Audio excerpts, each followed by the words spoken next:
Panginoon na bubuhay kasama ng Espiritu Santo magpas sa walang hanggan.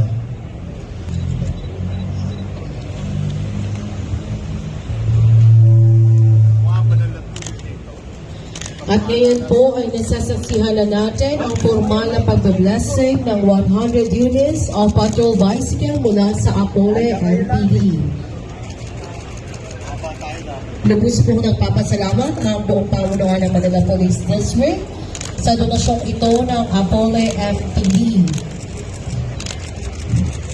Ayan, makikita po natin na kasabay ng blessing ay ang walkthrough ng ating mga officials.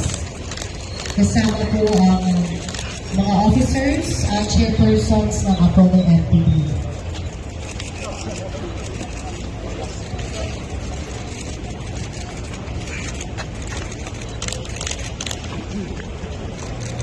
At pabalik na po sila, ayan. At bago po tayo mag-umpisa at marinig ang ating mensahe ng District Director, tignan po natin yung ating mga katabi. At sa